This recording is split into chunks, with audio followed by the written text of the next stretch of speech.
Assalamualaikum warahmatullahi wabarakatuh.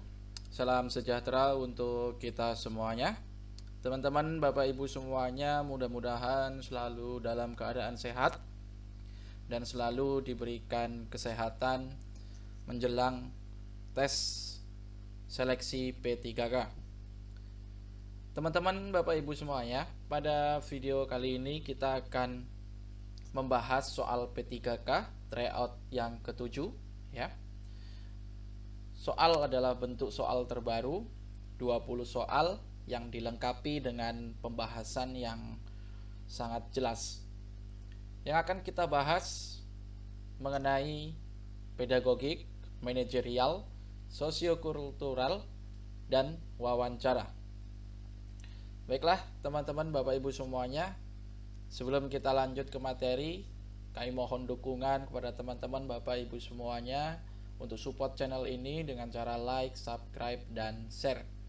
Semoga bermanfaat dan membantu perjuangan Bapak Ibu semuanya. Baiklah, kita langsung saja masuk ke pembahasan soal yang pertama.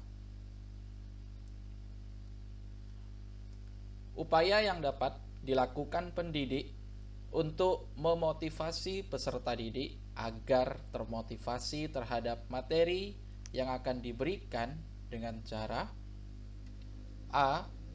Tidak memberikan tugas yang berat kepada peserta didik. B. Menginformasikan pentingnya atau manfaat mempelajari suatu topik tertentu.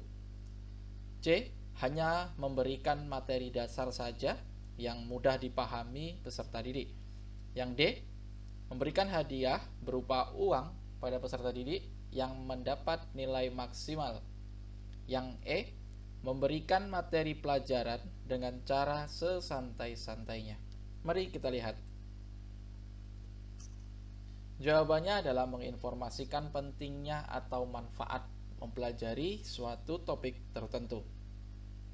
Kita lihat pembahasannya.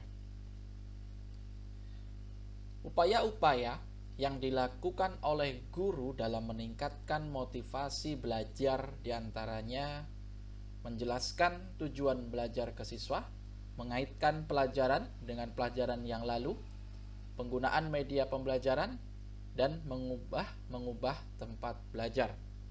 Oke, nah dari kelima objektif ini, ya teman-teman Bapak Ibu semuanya, yang paling mengarah upaya guru dalam meningkatkan motivasi belajar yaitu adalah yang B, ya, menginformasikan pentingnya atau manfaat mempelajari suatu topik tertentu. Nah, ini berhubungan dengan menjelaskan tujuan belajar ke siswa, ya, di awal proses pembelajaran. Oke, kita lanjut soal berikutnya. Kelebihan kelompok belajar kooperatif dibanding tradisional adalah A. Pendidik bisa lebih ringan dalam memandu. B. Tugas dikenakan salah seorang anggota kelompok. C. Kelompok belajar biasanya tromogeni. D. Tidak ada siswa yang mendominasi kelompok. E. Hubungan antar pribadi bersifat intern. Kita lihat. Jawabannya adalah tidak ada siswa yang mendominasi dalam kelompok. Pembelajaran tradisional, ya, kita jelaskan dulu pengertiannya, adalah metode yang menekankan konsep lama yang berkembang di lingkungan pendidikan. Nah, di metode ini yang berperan aktif adalah gurunya, sedangkan muridnya menerima semua yang diberikan oleh guru itu sendiri. Sedangkan pembelajaran kooperatif atau cooperative learning adalah suatu metode pembelajaran atau strategi dalam belajar dan mengajar yang menekankan pada sikap atau perilaku bersama dalam bekerja. Dengan kata lain, pembelajaran dilakukan dengan membuat sejumlah kelompok dengan jumlah peserta didik 2-5 anak. Kita lihat lagi. Perbedaan kelompok belajar kooperatif dan tradisional ya. Ini adalah perbedaannya. Yang pertama adalah saling ketergantungan, kemudian akuntabilitas, kepemimpinan, tanggung jawab, keterampilan sosial, keterlibatan guru, dan evaluasi kelompok. Nah, di sini saya akan menjelaskan tentang saling ketergantungan. Dalam pengaturan kelompok kelas tradisional, siswa tidak saling bergantung satu sama lain.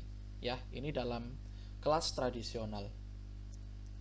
Tidak ada perasaan interaksi positif di mana siswa perlu bekerja sebagai kelompok untuk menghasilkan karya yang berkualitas. Di sisi lain, pembelajaran kooperatif sejati memberi siswa insentif untuk bekerja sebagai tim agar berhasil bersama. Nah, jadi dari ketujuh perbedaan ini, ya, yang paling tepat, ya, yang paling sesuai dengan objektif yang ada di sini itu adalah saling ketergantungan, ya. Jadi saling ketergantungan itu semuanya siswa saling bekerja sama, ya. Jadi tidak ada siswa yang mendominasi dalam kelompok, semuanya sama. Nah, itulah yang dikatakan saling ketergantungan. Nah, untuk yang akuntabilitas, kepemimpinan dan lain-lain ini, ya, itu penjelasannya cukup banyak sekali, ya. Saya sudah baca, kemudian saya cari, dan yang jawaban paling tepat itu adalah saling ketergantungan. Ya, artinya tidak ada siswa yang mendominasi dalam kelompok. Nah, itu dia tentang belajar kooperatif dan belajar tradisional. Oke, kita lanjut soal berikutnya. Berikut ini adalah model yang dapat dikembangkan dalam pendekatan pembelajaran terintegrasi, kecuali A. Inquiry, B. Integrated, C. Share, D. Fragmented, D. Nested. Oke, kita lihat. Jawabannya adalah D. Fragmented. Kenapa fragmented? Kita lihat pembahasannya.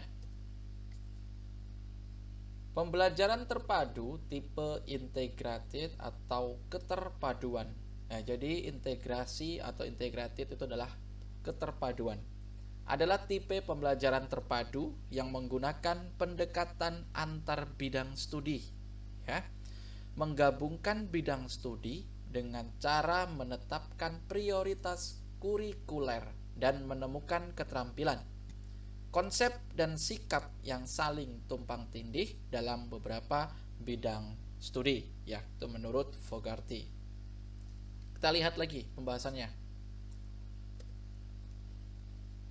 Menurut Bambang Sunarko, ya, tahun 2011 halaman 6, dalam Rizky Sidik Nugraha 2016, model fragmented adalah model pembelajaran konvensional, umumnya yang terpisah secara mata pelajaran. Oke, terpisah, ya, terpisah secara mata pelajaran. Oke. Hal ini dipelajari siswa tanpa menghubungkan kebermaknaan dan keterkaitan antara satu pelajaran dengan pelajaran lainnya. Oke, ya. Jadi tanpa menghubungkan, ya, antara satu pelajaran dengan mata pelajaran lainnya. Tentu ini sangat berbanding terbalik dengan pembelajaran dari integrasi ini, ya, teman-teman Bapak Ibu semuanya. Kalau integrasi tadi adalah menggabungkan bidang studi dengan cara menetapkan prioritas kurikuler dan menemukan keterampilan, ya. Oke. Jadi bidang studi itu digabung. Kemudian kita lanjutkan. Model fragmented atau terpisah, ya, merupakan kurikulum di mana bahan pelajaran disajikan dalam bentuk subjek atau mata pelajaran yang utuh tanpa ada keterkaitan dengan mata pelajaran lain. Setiap mata pelajaran diajarkan oleh guru yang berbeda dan mungkin pula ruang yang berbeda. Setiap mata pelajaran tampak sebagai suatu kesatuan dalam bidang studi itu sendiri, memiliki ranahnya masing-masing dan tidak ada usaha untuk menyatukannya. Oke, berarti ini seperti yang saya katakan tadi ya teman-teman, Bapak Ibu semuanya, berbanding terbalik dengan keterpaduan ya. Kalau integrasi tadi terpadu, sedangkan fragmented itu terpisah ya. Berarti di sini jawabannya adalah tepatnya yaitu fragmented, karena di sini adalah kecuali. Oke, paham ya teman-teman Bapak Ibu semuanya? Kalau ada yang mau ditanyakan silahkan ditanyakan di kolom komentar. Oke, kita lanjut soal berikutnya. Perkembangan sikap spiritual dan sikap sosial peserta didik dapat dicatat dalam satu jurnal atau dua jurnal yang terpisah. Peserta didik yang dicatat dalam jurnal pada dasarnya adalah A. Semua perilaku setiap siswa baik di kelas maupun di luar kelas. B. Mereka yang menunjukkan perilaku kurang baik saja. C. Mereka yang menunjukkan perilaku yang baik, yang sangat baik. D. Mereka yang menunjukkan perilaku baik. E. Semua perilaku pada setiap siswa di kelasnya. Kita lihat.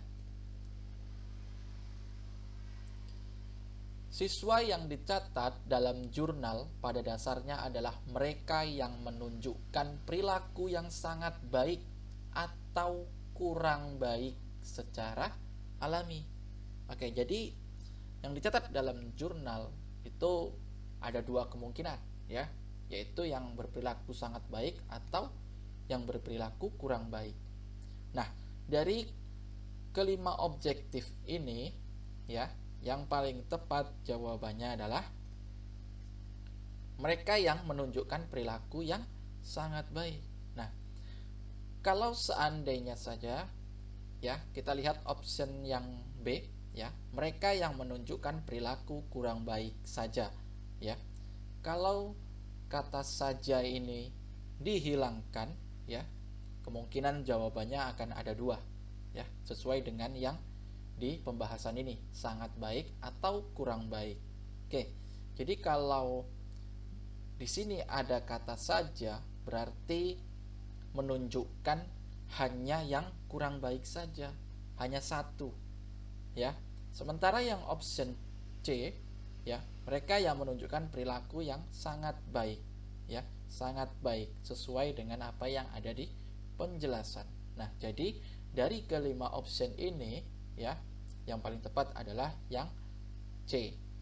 Oke, paham ya teman-teman Bapak Ibu semuanya? Mudah-mudahan teman-teman Bapak Ibu semuanya dapat menyerap apa yang saya jelaskan. Oke, kita lanjut soal berikutnya.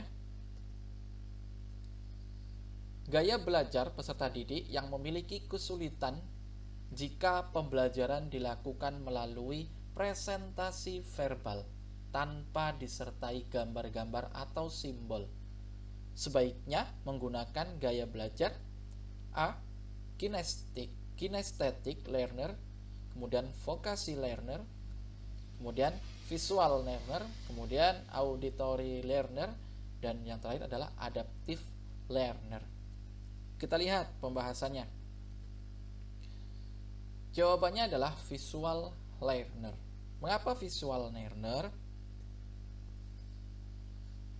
Gaya belajar visual atau visual learner menitik beratkan pada ketajaman penglihatan.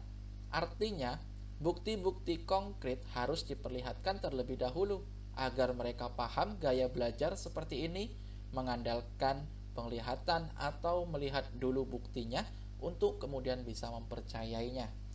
Dari pernyataan soalnya ya, peserta didik mengalami kesulitan jika pembelajaran dilakukan secara presentasi verbal, yaitu tanpa gambar atau simbol.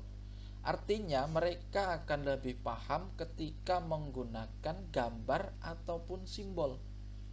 Nah, kalau menggunakan gambar atau simbol, itu artinya adalah gaya belajar visual, yaitu visual learner. Oke, kita lanjut soal berikutnya. Belajar memahami akan lebih bermakna daripada belajar menghafal. Agar bermakna, informasi baru harus disesuaikan dan dihubungkan dengan pengetahuan yang telah dimiliki peserta didik. Tugas guru adalah menunjukkan hubungan antara apa yang sedang dipelajari dengan yang telah diketahui oleh peserta didik. Hal ini agar terlaksana, maka yang sangat diperlukan adalah A. Dibutuhkan angket yang banyak sebelum memasuki materi. B. Persepsi yang tepat dan menyeluruh. C.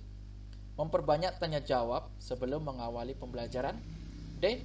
Melakukan wawancara di setiap awal materi. Kita lihat. Jawabannya adalah persepsi yang tepat dan menyeluruh. Mengapa persepsi? Persepsi merupakan kegiatan yang dilakukan oleh guru untuk menarik perhatian peserta didik supaya fokus pada ilmu atau pengalaman baru yang akan disampaikan oleh guru. Ya. Nah, jadi persepsi ini biasanya dilakukan adalah ketika akan memulai pembelajaran. Artinya adalah di awal-awal pembelajaran, pembukaan ya, sebelum masuk ke inti pembelajaran. Nah, itu persepsi. Persepsi yang tepat dan menyeluruh. Biasanya di awal pembelajaran guru akan menunjukkan atau memberikan contoh ya, hubungan antara materi pelajaran yang akan diajarkan dengan sesuatu peristiwa atau kejadian yang telah diketahui oleh peserta didik. Nah, itu dinamakan dengan persepsi. Ya, persepsi yang tepat dan menyeluruh. Oke, kita lanjut soal berikutnya. Brunner menyatakan bahwa penggunaan media dalam kegiatan pembelajaran merupakan salah satu bukti masih diperlukannya sistem enaktif dan ikonik dalam proses belajar. Yang dimaksud tahap enaktif adalah A. Seseorang memahami objek-objek atau dunianya melalui gambar dan visualisasi verbal. B. Seseorang lebih paham tentang sesuatu jika dilakukan dengan melaksanakan. C. Seseorang memahami konsep dengan menggunakan banyak sistem simbol. D. Seseorang melakukan aktivitas-aktivitas dalam upayanya untuk memahami lingkungan. Yang E. Seseorang telah mampu memiliki ide-ide atau gagasan-gagasan abstrak. Kita lihat. Kita bahas tentang tahap enaktif, yaitu tahap yang dilakukan anak untuk menggunakan atau memanipulasi objek-objek secara langsung. Tahap ikonik adalah tahap memanipulasi dengan memakai gambaran dari objek. Oke, kita lihat. Jawabannya adalah seseorang melakukan aktivitas-aktivitas dalam upayanya untuk memahami lingkungan. Nah, itu adalah dinamakan dengan tahap enaktif ya. Karena di tahap ini anak menggunakan objek-objek secara langsung.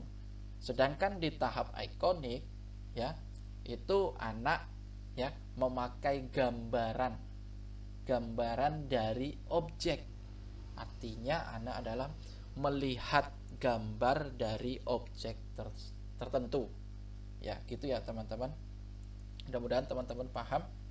Jadi jawabannya yang tepat di sini adalah yang D. Seseorang melakukan aktivitas dalam upayanya untuk memahami lingkungan. Oke, kita lanjut soal berikutnya. Siswa mengingat apa yang dikerjakan daripada apa yang didengarkan. Berarti siswa lebih mengingat daripada mendengarkan. Moto tersebut cocok dalam pembelajaran A. CTL, B. Praktikum, C. Kooperatif, D. Terpadu, E. Quantum Learning. Kita lihat. Jawabannya adalah CTL.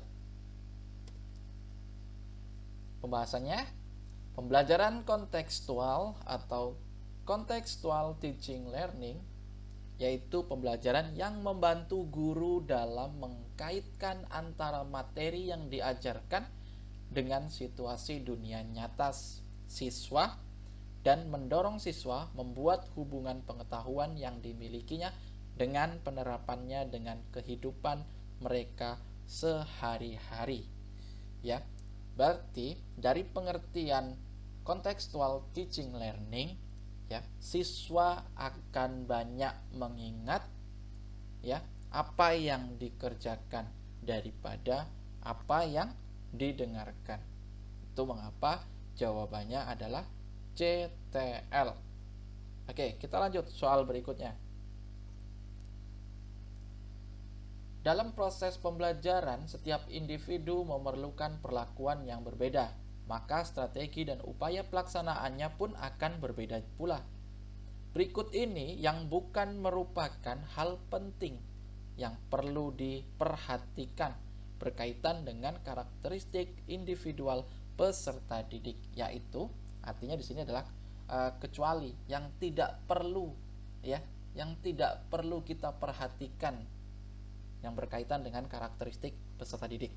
Yang A, karakteristik yang berkaitan dengan status sosial sosiokultural.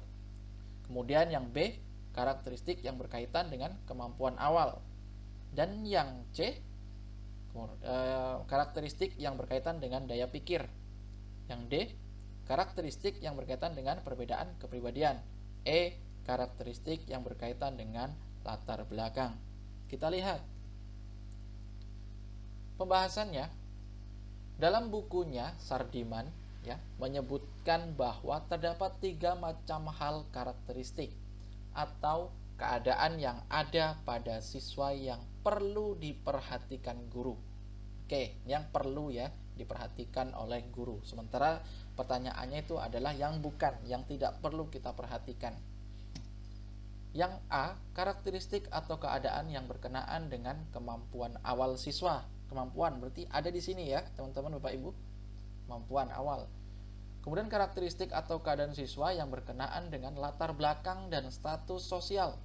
Latar belakang. Oke, ini ada di sini. Latar belakang dan status sosial atau status sosiokultural. Kemudian karakteristik atau keadaan siswa yang berkenaan dengan perbedaan-perbedaan kepribadian. Oke, ada di sini perbedaan kepribadian. Jadi yang tidak ada dalam penjelasan ini itu adalah karakteristik yang berkaitan dengan daya pikir. Jawabannya adalah C. Oke, kita lanjut soal berikutnya. Saya rasa cukup jelas penjelasan di soal ini. Kita lanjut. Perkembangan sosial menurut Harlock adalah kemampuan anak untuk berinteraksi dengan lingkungan. Dari pernyataan tersebut, kemampuan peserta didik kita artikan bahwa A. Kemampuan peserta didik untuk menyelesaikan permasalahan yang ada pada soal ataupun latihan yang berhubungan dengan kehidupan. Yang B. Kemampuan peserta didik untuk mengikuti pelajaran, khususnya ilmu pengetahuan sosial dan pendidikan kewarganegaraan. Yang C. Kemampuan peserta didik untuk memahami materi pelajaran yang berhubungan dengan sosial budaya. Yang D. Kemampuan peserta didik untuk menyesuaikan diri terhadap norma-norma dan tradisi yang berlaku. Yang E. Kemampuan peserta didik untuk mencerna permasalahan yang ada pada soal ataupun latihan yang berhubungan dengan kehidupan. Kita lihat. Menurut Harlock, perkembangan sosial adalah perolehan perilaku yang sesuai dengan tuntutan sosial, menjadi orang yang mampu bermasyarakat atau bersosialisasi. Perkembangan sosial emosional anak merupakan perkembangan tingkah laku pada anak untuk dapat menyesuaikan diri dengan aturan yang berlaku dalam lingkungan masyarakat. Oke, kita harus garis bawahi menyesuaikan diri dengan aturan yang berlaku dalam lingkungan masyarakat. Jawabannya adalah yang D. Kemampuan peserta didik untuk menyesuaikan diri terhadap norma dan tradisi yang berlaku. Oke, kita lanjut soal berikutnya. Dalam quantum teaching, guru menggunakan bahan audiovisual yang mendekati realitas dengan tujuan utamanya adalah A. Meningkatkan kepekaan pendengaran peserta didik. B. Untuk menutupi kekurangan penguasaan materi. C. Memberikan kenyamanan dalam proses belajar mengajar. D. Agar siswa selalu tertarik terhadap mata pelajaran yang diajarkan. E. Memberikan pengalaman belajar yang banyak dengan cara sedikit. Kita lihat. Manfaat menggunakan audiovisual dalam pembelajaran adalah sebagai berikut.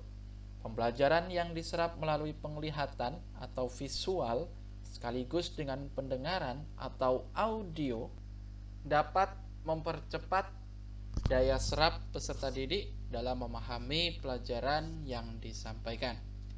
Kita lihat jawabannya. Jawabannya adalah memberikan pengalaman belajar yang banyak dengan cara sedikit. Kita lanjut soal berikutnya. Sekolah berkewajiban untuk mengembangkan life skill siswa. Tujuannya adalah agar siswa terkecuali A. Mampu hidup bahagia. B. Memiliki keunggulan akademik. C. Mampu mandiri. D. Memiliki keterampilan vokasional. E. Mampu mengerjakan soal ujian. Kita lihat.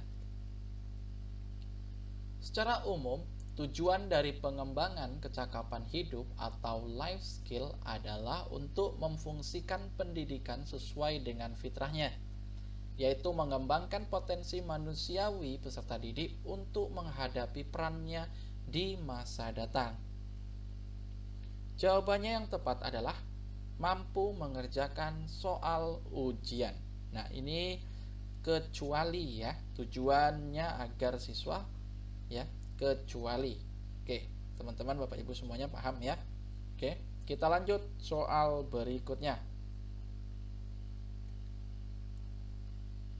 Upaya yang dapat dilakukan pendidik untuk mengembangkan sikap sosial peserta didik melaksanakan pembelajaran kooperatif. Salah satu ciri khas pembelajaran kooperatif adalah A.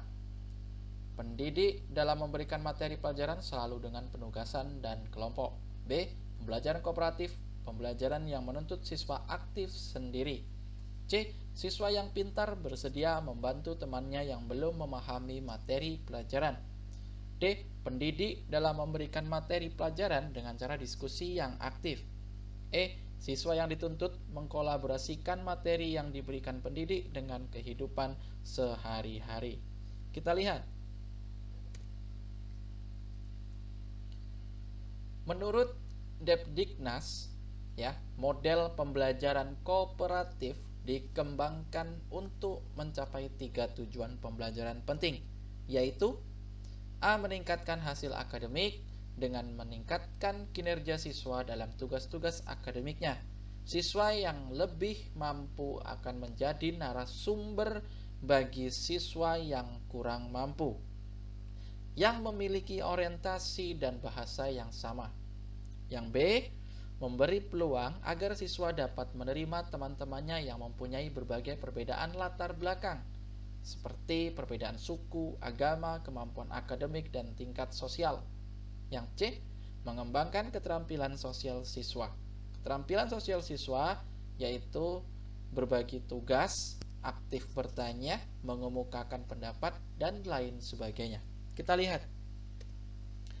Jawabannya yang tepat adalah yang C. Siswa yang pintar bersedia membantu temannya yang belum memahami materi pelajaran. Nah, itu adalah salah satu ciri khas dari pembelajaran kooperatif, ya. Siswa yang lebih mampu akan menjadi narasumber bagi siswa yang kurang mampu. Nah, itulah mengapa jawabannya yang C. Kita lanjut soal berikutnya.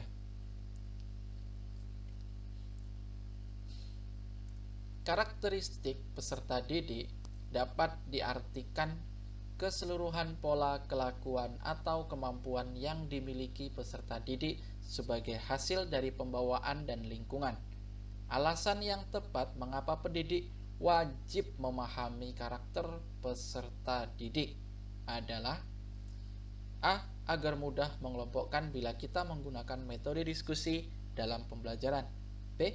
Agar dapat dijadikan pijakan dalam menentukan berbagai metode yang optimal. Yang C.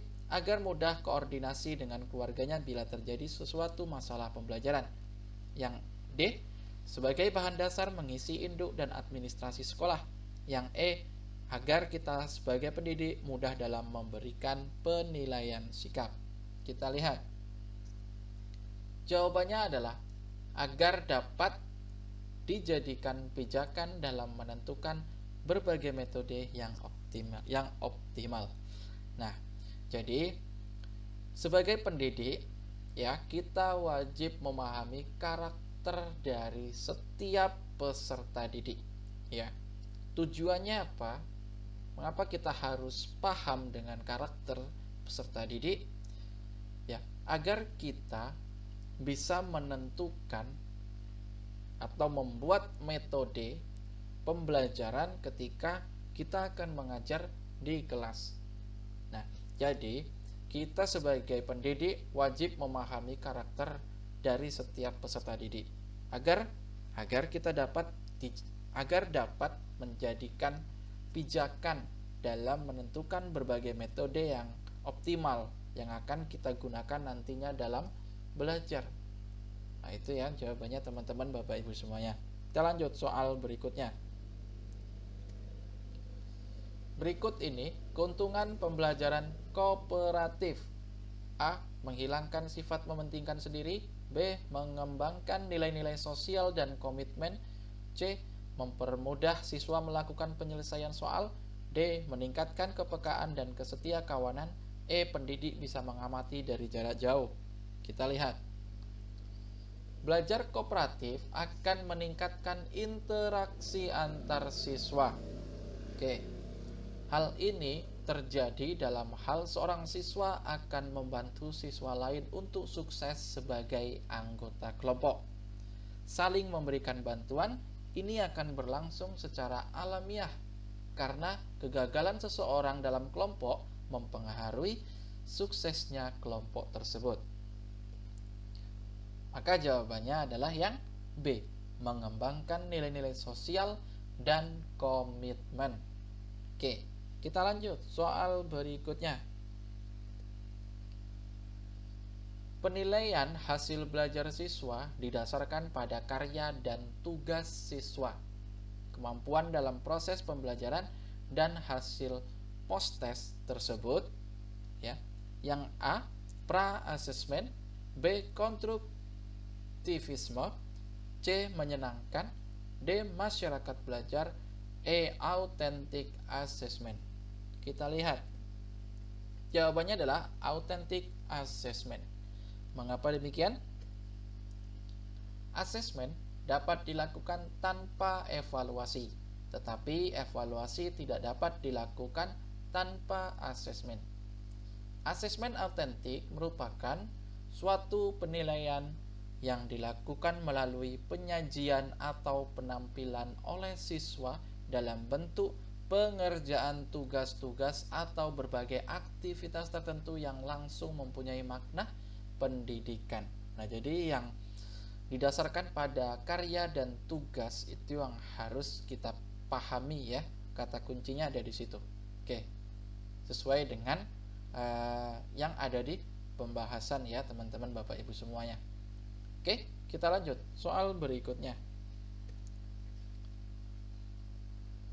Caldwell dan Bloom menjelaskan bahwa selain kognitif terdapat ranah afektif yang berhubungan dengan sikap, nilai, perasaan, emosi, serta derajat penerimaan atau penolakan suatu objek dalam kegiatan pembelajaran yang bukan termasuk ranah afektif, yaitu A. Menanggapi, B. Penilaian, C. Karakterisasi, D. Mengelola, E. Memahami.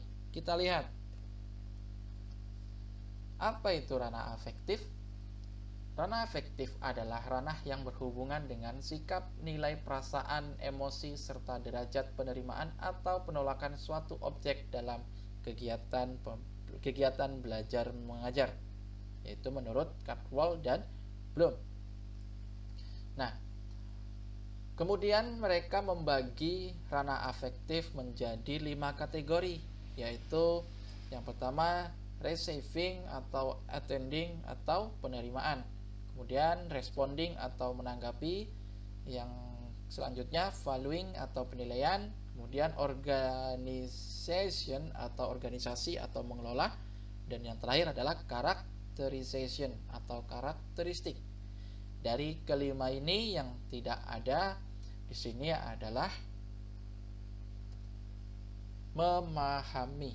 Oke, sesuai ya teman-teman. Menanggapi di sini ada ya. Kemudian penilaian ada, karakterisasi ada, kemudian mengelola ini juga ada. Nah, berarti memahami di sini tidak ada. Berarti jawabannya adalah E, memahami. Kita lanjut soal berikutnya.